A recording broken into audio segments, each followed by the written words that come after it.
مداہنت برتنے لگے. برائی کو برا سمجھیں لیکن برے سے نفرت نہ ہو، برے سے حقارت نہ ہو. مریض سے نفرت نہ ہو، مرض سے نفرت ہو. ڈاکٹر کی ساری لڑائی جو ہے وہ مرض سے، مریض سے نہیں. مریض کا تو وہ خیر خواہ ہے.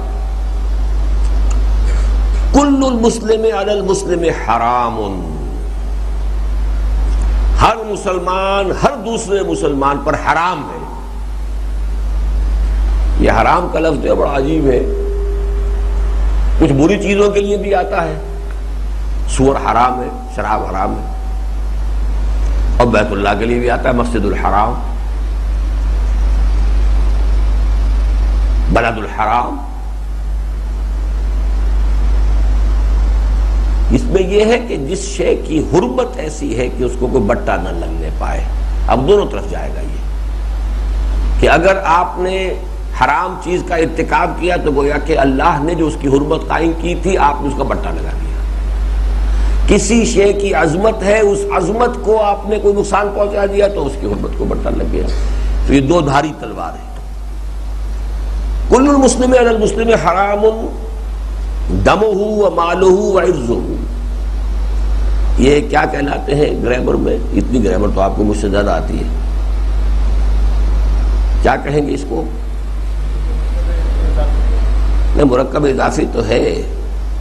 یہ حرام، کل المسلم علی المسلم حرام، بدل، مسلم کا بدل. مسلم حرام ہے کیا مطلب؟ مسلم کا گوشت کھانا حرام ہے؟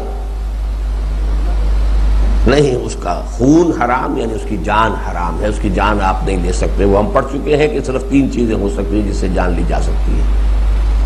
مال اس کا حرام ہے. آپ نے بغیر کسی حق کے اس کا مال اگر کہیں ضبط کر لیا، کہیں آپ نے چوری کر لی، کہیں آپ نے کسی اور طریقے سے ہڑپ کر لیا، کوئی غبن کر لیا، حرام.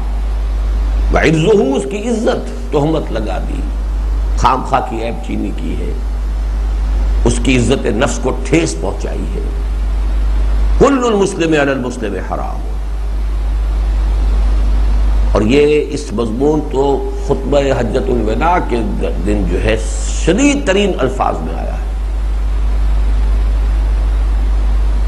کہ تم جانتے ہو یہ کون سی جگہ ہے؟ بلد الحرام. کون سا دن ہے؟ حج کا دن ہے. اس طرح آپ نے گنوایا. پھر فرمایا ایک مسلمان کی جان اور مال عزت اس سے بھی زیادہ محترم. اس طرح اب یہ حرمت کا تصور جو ہے، حرمت جان و مال و عزت، یہ ذرا سا بھی ایمان ہو کسی میں تو اس کے ایٹیچیوڈ اور ایک تبدیلی آئے گی. معاشرے میں کیسے امن اور سکون پیدا ہو. یہی میرا وہ بہت چھوٹا سا کتاب چاہے قرآن اور امن عالم، کہ امن سب سے پہلے داخلی امن ہوتا ہے، آپ کے اپنے اندر امن ہو، سکون ہو، اطمینان ہو، کانفلکٹس نہ ہو، فرسٹریشنز نہ ہو، امن ہو. ایمان کا اصل حاصل امن ہے.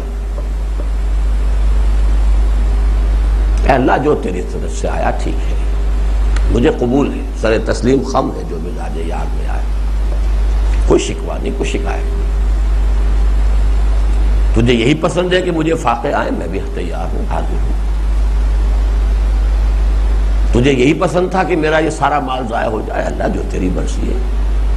ما شاء اللہ کان وما لم یشاء لم یکن. کوئی کنفلکٹس نہیں. اس نے کر دیا، اب سارا آپ اس کے خلاف نہیں. بھائی اللہ نے کیا، ہاں اس نے جو کیا ہے اس کو جرم دے، جرم اس نے کیا ہے، معاشرہ سزا دے اسے. You don't have any personal enmity towards him. وہ نہیں کر سکتا تھا اگر اللہ کی مرضی نہ ہوتی.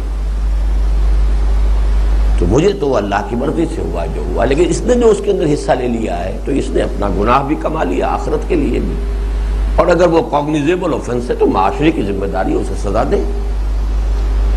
میرا مال تو ضائع ہونا ہی تھا، اس طرح نہ ہوتا کسی اور طرح ہوتا. اللہ کو میرا تو امتحان لینا ہی تھا. یہ بدبخت بیچ میں آ گیا، اس نے جو کچھ کیا ہے اپنے لیے کما لیا ہے، وہ آخرت کی اس کی سزا ہو یا دنیا میں بھی اس کو سزا ہو جائے.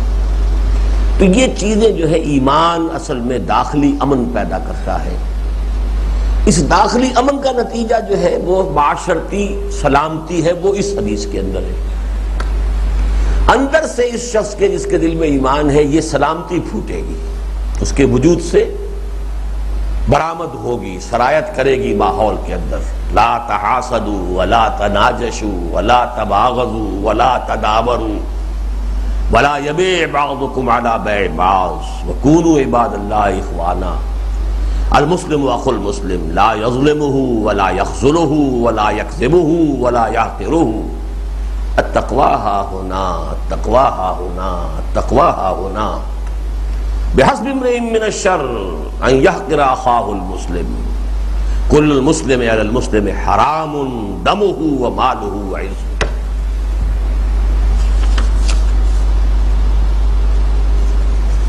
اب اسی طرح کی ایک اور حدیث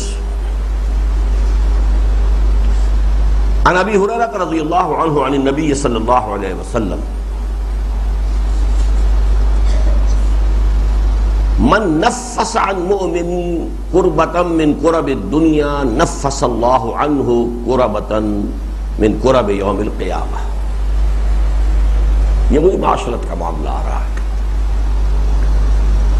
جس نے دور کر دی کسی مومن سے کوئی تکلیف دنیا کی تکلیفوں میں سے، اللہ تعالیٰ اس کے عوض دور کر دے گا اس سے کوئی تکلیف قیامت کے دن کی تکالیف میں سے. یہ وہی حسن معاشرت، حسن معاملت، آپس میں کیسے رہو، کیسے ایک دوسرے کے ساتھ تعاون کرو، ایک دوسرے کی مشکلات کو بانٹو، ایک دوسرے کے غم بانٹو، درد بانٹو، شریک ہو. من نفس عن مؤمن قربة من قرب الدنیا نفس اللہ عنہ قربة من قرب یوم القیامہ. ومن یسر علی معسر یسر اللہ علیہ فی الدنیا والآخرہ. اور جو کسی تنگ حال پر آسانی کرتا ہے، معسر کسی وجہ سے تنگی میں ہو، کسی الجھن میں ہے، کسی مخمصے میں ہے، کسی قرض میں ہے، کسی مقدمے بازی کے اندر پھنس گیا ہے، جہاں عسرت جہاں بھی ہو، عسر مشکل، مالی مشکل ہے، کوئی اور پریشانی ہے، کوئی خانگی الجھن ہے، اس میں آپ نے کوئی صحیح مشورہ دیا ہے، کوئی اس کو ایڈوائس دی ہے، کسی طریقے سے اس کو کوشش کی ہے اس کے غم کو بانٹنے کی. من یسر علی معسر، جو شخص مشکل میں ہو، جس نے اس کے لیے آسانی کی کوئی راہ نکالی، یسر اللہ علیہ فی الدنیا والآخرہ، اللہ اس کے لیے دنیا اور آخرت دونوں کے اندر آسانیاں پیدا کرے. اب یہاں جو ہے بڑا فرق ہے. ایک تو یہ کہ میں اپنے مسئلے کو خود حل کرنے میں لگا رہا ہوں، آپ بھی اپنے مسائل میں خود ہی لٹا پین رہے. ایک یہ ہے کہ آسان نسخہ یہ کہ میں آپ کی تکلیف رفع کروں، اللہ میری تکلیف خود رفع کر دے.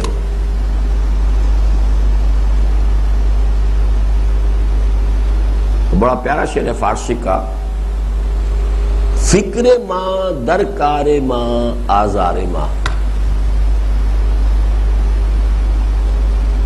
کار ساز ماں بے فکر کار ماں. میرا کار ساز میرے کام کی فکر کر رہا ہے، اور میں اپنے کام کی خود فکر کروں گا تو اپنے لیے آزار پیدا کر لوں گا. اگر صحیح کرنے کا امکان ہے تو غلط کا بھی تو امکان ہے کہ نہیں. فکر ماں در کار آزار ماں، اپنے مسئلے کے اندر خود میں حل کر رہا ہوں، اپنی تدبیر ہے، اب سوچ رہا ہوں یوں کروں ایسے کروں، اللہ کی طرف کوئی دھیان ہی نہیں، نہ معاشرے کی طرف ہے، تو اپنے لیے آزار پیدا کر رہا ہوں میں. اس سے بہتر نہیں کہ اللہ کے ذمہ لگا دوں. اللہ کے ذمہ لگانے کا طریقہ یہ ہے